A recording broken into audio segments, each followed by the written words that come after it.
வணக்கம், welcome to சுபாஷ் சமையலறை. எல்லோரும் எப்படி இருக்கீங்க? எல்லோரும் நல்லா இருப்பீங்கன்னு நினைக்கிறேன். ஸோ இன்றைக்கி விளாக் வந்து காலையிலேருந்தே ஸ்டார்ட் பண்ணுறேன். கிட்டத்தட்ட டே இன் மை லைஃப் விளாக் தான் இன்றைக்கி பார்க்க போகிறோம். காலையில் பிரேக்ஃபாஸ்ட் பார்த்திங்கன்னா இட்லியும் கதம்ப சட்னியும் பண்ணலான் இருக்கேன். சட்னி முதல்ல செய்ய ஆரம்பிக்கலாம். கடாயில் ஒரு டேபிள் ஸ்பூன் எண்ணெய் சேர்த்துருக்கேன். இது கூட ஒரு 10 அளவுக்கு பச்சை மிளகா, உங்களுக்கு காரம் எவ்வளோ தேவையோ அந்த அளவுக்கு சேர்த்துக்கோங்க. வெறும் பச்சை மிளகா மட்டும்தான் இந்த சட்னிக்கு காரம். ஸோ உங்கள் ஸ்பைஸ் லெவலில் பொறுத்து நீங்கள் சேர்த்துக்கலாம். இந்த மாதிரி கலர் சேஞ்ச் ஆனதும் இதில் ஒரு 5-6 பல் வெள்ளைப்பூடு சேர்த்துக்கிறேன். ஜஸ்ட்டு ஒரு நிமிஷம் வதக்கிடலாம். இது கூடவே 2 பல்லாரி வெங்காயம் கட் பண்ணி சேர்த்துக்கிறேன். இதுவும் கூட கண்ணாடி பதம் ஆற அளவுக்கு வதக்கினா போதும். ரொம்ப ஈஸியான சட்னி, நல்லா டேஸ்ட்டாக இருக்கும் இட்லி தோசைக்கெல்லாம். கூடவே இப்போது 2 தக்காளியும் இந்த மாதிரி கட் பண்ணி சேர்த்துக்கிறேன். தக்காளி வந்து இந்த தோல் சுருங்கி வர அளவுக்கு வேக வச்சுக்கிட்டா போதும். தக்காளி சேர்த்துட்டு சட்னிக்கு தேவையான அளவுக்கு உப்பு சேர்த்துக்கிறேன். நல்லா ஒரு தடவை மிக்ஸ் பண்ணிவிட்டு மூடி போட்டு விட்டுடலாம். தக்காளி கொஞ்சம் வேகணும், அதுக்காக தான்.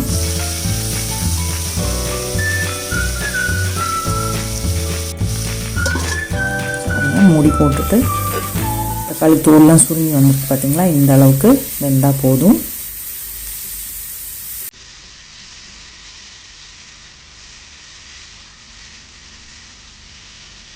இது கூட பருப்பெல்லாம் ஒன்றும் சேர்க்கல நான். இதில் இப்போது தேவையான அளவுக்கு பெருங்காயம் ஒரு 1/4 டீஸ்பூன் அளவுக்கு சேர்த்துக்கிறேன். கூடவே 1/4 கப்பு துருவின தேங்காய். இது நல்லா ஒரு தடவை கலந்து விட்டுடலாம்.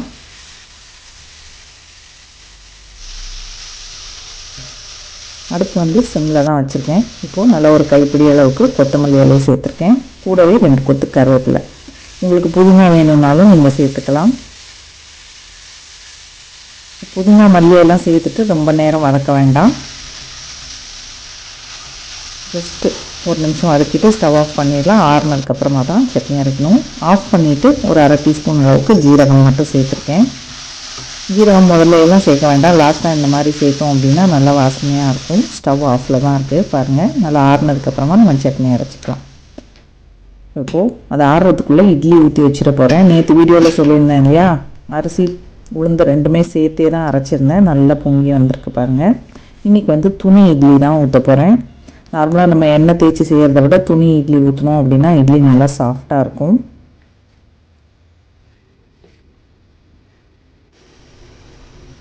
வந்து தண்ணி நல்லா கொதிச்சிருச்சு. 2 பிளேட் ஆக்சுவலாக வைக்கலாம். ஆனால் இதுக்கு கீழே பிளேட் வச்சோம் அப்படின்னா இதுலேருந்து வேர்வை இறங்கி ஒரு மாதிரி ஆகிடுது. அதனால் ஒரு பிளேட்டாக தான் ஊற்றி வைக்க போகிறேன். ஸோ இட்லி ஊற்றியாச்சு. அதுக்குள்ளே சட்னிக்கு ஆறிடுச்சு. இந்த மாதிரி கொஞ்சமாக தண்ணி சேர்த்து அரைச்சி எடுத்துருக்கேன். சர்விங் பவுலுக்கு மாற்றிட்டு இதுக்கு இப்போது கடுகு, உளுத்தம்பருப்பு, கருவேப்பிலை தாளித்து கொட்டிடலாம். இந்த சட்னி வந்து சூப்பராக இருக்கும். காரம் மட்டும் உங்களுக்கு ஏற்ற மாதிரி பார்த்து சேர்த்துக்கோங்க பச்சை மிளகா சேர்க்குறப்போ. ஸோ பாருங்கள், இட்லியும் அதுக்குள்ளே ரெடி ஆகிடுச்சு நல்லா சூப்பராக. எடுத்துகிட்டு அப்படியே கொதிக்க கொதிக்க சாப்பிட்டோம் அப்படின்னா சூப்பராக இருக்கும். எவ்வளோ இட்லி இறங்குதுன்னே தெரியாது, அந்த அளவுக்கு நல்லாயிருக்கும். ஏன்னா எண்ணெய் தடவி ஊற்றுற இட்லி பார்த்திங்கன்னா நம்ம ஆறுனதுக்கப்புறமா தான் எடுக்க முடியும். இதுனா நல்லா கொதிக்க கொதிக்க சாப்பிட்லாம். சூப்பராக இருந்தது.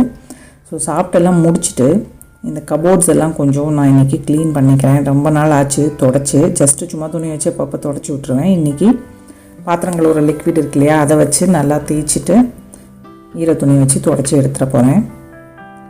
ஒயிட் கலர் ஆக்சுவலாக எல்லோரும் அழுக்கு தெரியும் அப்படின்னு சொல்லுவாங்க. ஆனால் அழுக்கு பட்டாலும் தெரியவே தெரியாது. நம்ம பக்கத்தில் பார்த்தா தான் அதில் அழுக்கு இருக்கிறது தெரியும். ஸோ நீங்கள் கிச்சன்லாம் போடுறீங்க அப்படின்னா ஒயிட்டு தாராளமாக போடலாம். சின்ன ரூம் கூட நல்லா பெருசாகவும் காட்டும், வெளிச்சமாகவும் இருக்கும். அதனால் ஒயிட் கலர் வந்து நீங்கள் தாராளமாக கிச்சனுக்கெல்லாம் கபோர்ட் போடலாம். ஸோ அது வேலை செஞ்சுட்டு டயர்ட் ஆகிடுச்சு. அது ஒரு ஸ்மூதி ரெடி பண்ணலான்னு ஃப்ரீசரில் ப்ளூபெரிஸ் கொஞ்சம் இருந்தது. அது கூட 2 வாழைப்பழம் சேர்த்துக்கிறேன். 1 கப்பு பால். காலையில் இன்றைக்கி காஃபி டீலாம் குடிக்கல. அதனால் இப்போ ஸ்மூதி தான் ரெடி பண்ணுறேன். நிறைய ஐஸ் க்யூப் சேர்த்துருக்கேன். ஸ்வீட்னஸ்க்கு ஒரு 2-3 டேபிள் ஸ்பூன் அளவுக்கு ஹனி சேர்த்துக்கிறேன். உங்களுக்கு ஸ்வீட் சுத்தமாக வேண்டாம் அப்படின்னா ஹனி கூட நீங்கள் அவாய்ட் பண்ணிடலாம், இல்லைன்னா சுகர் சேர்த்துக்கலாம். ஜஸ்ட்டு பிளெண்ட் பண்ணிவிட்டு சர்வ் பண்ண வேண்டியது தான். அவ்வளோதான். இந்த கிளாஸ் வாங்கி யூஸே பண்ணலை. ஸோ 2 கிளாஸ்லேயுமே இது எனக்கு நல்ல லைட்டாக புதினா வச்சு பண்ணியாச்சு. இப்போ இது என் ஹஸ்பண்டுக்கு இந்த கப்பில். ஸோ ஸ்மூத்தி சூப்பராக இருந்தது. கொஞ்சம் பாத்திரம் வந்து மிஷினில் லோட் பண்ணியிருக்கேன். கையில் கழுவ வேண்டிய பாத்திரம் எல்லாம் இப்போது கையில் கழுவி வச்சிட்ருக்கேன். கிளாஸு, அப்புறம் இந்த உருளைக்கிழங்கு வச்சு இந்த டப்பா ஃபுல்லாக எறும்பாக வந்துருச்சு. அதனால் கிழங்கு எடுத்து வேறு பேஸ்கெட்டில் மாற்றிட்டு கழுவி வச்சுருக்கேன். அவ்வளோதான். அப்படியே ஏற்கனவே கைப்புள்ள க்ளீன் பண்ணி வச்சு இருந்தாலும் இந்த வேலையெல்லாம் செஞ்சேன் பார்த்தீங்களா, அதனால் வேக்கம் போட்டுக்கிறேன் கிச்சனுக்கு.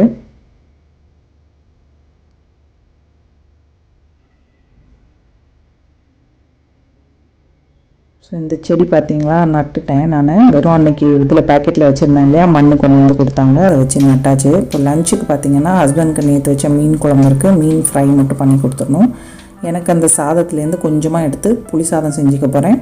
தொட்டுக்கைக்கு ஒரு 2-3 குட்டி குட்டி உருளைக்கிழங்கு அதை ஃப்ரை பண்ணிக்க போகிறேன். கட் பண்ணிட்டேன், தோலெல்லாம் எடுத்துகிட்டு பேனில் எண்ணெய் சேர்த்துட்டு ஜீரகம் மட்டும் தாளிச்சிக்கிறேன். கட் பண்ண உருளைக்கிழங்கையும் சேர்த்துட்டு இதுக்கு மசாலான்னு பார்த்தீங்கன்னா குழம்பு மிளகாத்தூள் மட்டும்தான் சேர்க்க போகிறேன். உப்பு, குழம்பு மிளகாத்தூள் சேர்த்தோம்னா சூப்பராக இருக்கும். எண்ணெய் கொஞ்சம் ஜாஸ்தி விழுந்துருச்சு, பரவாயில்ல அப்படின்னு விட்டுட்டேன், எடுக்கல திரும்ப.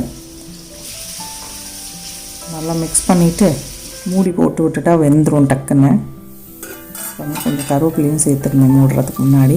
எண்ணெய் பாருங்கள் கொஞ்சம் ஜாஸ்தி ஆகிடுச்சு. இதுக்கு தேவையான உப்பு சேர்த்துக்கிறேன். குழம்பு மிளகாத்தூள் சேர்த்துக்கிறேன். கடையில் வாங்கினது தான் ஆச்சி மசாலா அது. இது இல்லைன்னா நீங்கள் சாம்பார் தூள் கூட சேர்த்துக்கலாம். கொஞ்சம் காரம் கம்மியாக இருக்கும், மல்லிலாம் சேர்த்து அரைச்சிருப்பாங்க இல்லையா, அதனால். ஸோ இந்த மசாலா அதில் பிடிச்சி வரணும் அப்படிங்கிறதுக்காக கொஞ்சமாக தண்ணி மட்டும் தெளிச்சிக்கிறேன். நல்லா ஃப்ரை ஆகி வெந்துருச்சு. ஸோ தண்ணி சேர்த்துட்டு ஒரு 2 நிமிஷம் வதக்கணும் அப்படின்னா சூப்பராக உருளைக்கிழங்கு வறுவல் ரெடி பாருங்கள். இது ஒரு பவுலுக்கு மாற்றிட்டு அதே பேன்லேயே புளி சாதம், சிம்பிளான ஒரு புளி சாதம் தான் ரெடி பண்ணிக்க போகிறேன். இப்போ அதே பேன்லேயே புளி சாதம் ரெடி பண்ணிக்கலாம். அதுக்கு 1 டேபிள் ஸ்பூன் நல்லெண்ணெய் சேர்த்துருக்கேன். சூடானதும் 1 டேபிள் ஸ்பூன் அளவுக்கு நிலக்கடலை சேர்த்துக்கிறேன்.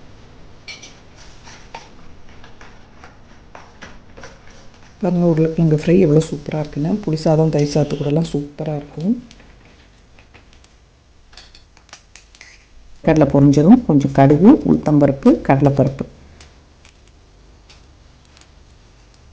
நல்லா பொரிஞ்சு வரட்டும். சிம்பிளான புளி சாதம், நிறையா மசாலாலாம் வறுத்து பொடிச்சு எல்லாம் ஒன்றும் சேர்க்கல. இது கூட இப்போ ஒரு 4 மிளகா வத்தல், கொஞ்சம் கருவேப்பிலை சேர்த்துருக்கேன். சிம்லேயே வச்சுருக்கேன் அடுப்பு.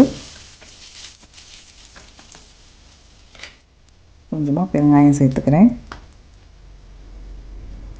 கூட கொஞ்சம் வெந்தயத்தூள், 1/4 டீஸ்பூன் அளவுக்கு வெந்தயத்தூள், 1/4 டீஸ்பூன் மஞ்சத்தூள், புளி பேஸ்ட் இருந்தது, ஸோ அதுதான் ஒரு டீஸ்பூன் அளவுக்கு சேர்த்துருக்கேன். கூட ஒரு 2-3 ஸ்பூன் தண்ணி சேர்த்துட்டு நல்லா அந்த பச்சை வாசனை போகிற அளவுக்கு வதக்கி விட்டுற போகிறேன்.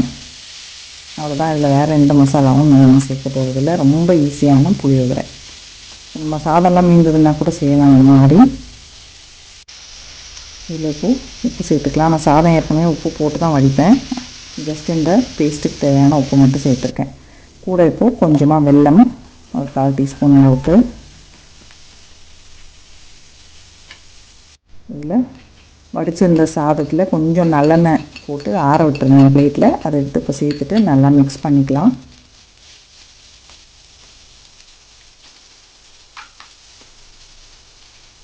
நைட்டே சாதம் இருந்துச்சுன்னா அதில் புளி கரைச்சி பிசைஞ்சு வச்சு கூட தாளிப்பாங்க, அதுவும் சூப்பராக இருக்கும்.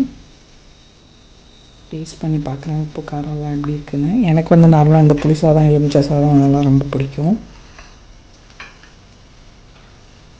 அதெல்லாம் ரெடி ஆகிடுச்சு, ஆஃப் பண்ணிடலாம்.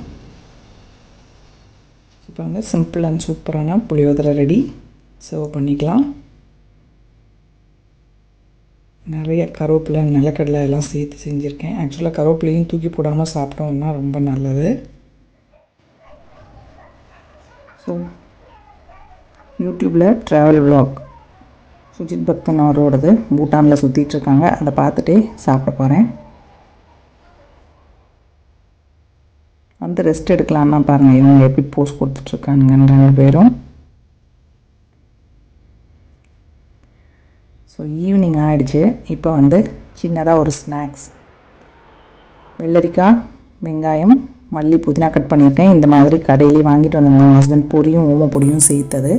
ஸோ அது கொஞ்சம் மிக்ஸ் பண்ணிக்க போகிறேன். தக்காளி வேணும்னா தக்காளி கூட கட் பண்ணி சேர்த்துக்கலாம். என்கிட்ட இன்றைக்கி லெமன் ஜூஸ் கூட இல்லை. இல்லைனா இதில் புதினா சட்னி, புளி சட்னி அதெல்லாம் சேர்த்தோம்னா இன்னும் நல்லாயிருக்கும். கொஞ்சமாக மிளகாத்தூள் சேர்த்துக்கிறேன், கொஞ்சம் பிளாக் சால்ட், இதுக்கு பதில் சாட் மசாலா கூட சேர்த்துக்கலாம். மேலே மிக்ஸ் பண்ணிவிட்டு கொஞ்சமாக நிலக்கடலை, மசாலா நிலக்கடலை வாங்கினதற்கு அதையும் சேர்த்துட்டா சூப்பராக இருக்கும். சிம்பிளான ஒரு சாட், அவ்வளோதான். Evening tea time snacks. So இந்த வீடியோ உங்களுக்கு பிடிச்சிருந்ததுன்னா மறக்காமல் ஒரு லைக் தட்டி விடுங்க. நம்ம சேனல் பிடிச்சிருந்தா சப்ஸ்கிரைப் பண்ணிக்கோங்க. இவ்வளோ நேரம் இந்த வீடியோ பார்த்தவங்க எல்லாருக்கும் என்னுடைய நன்றி. வணக்கம்.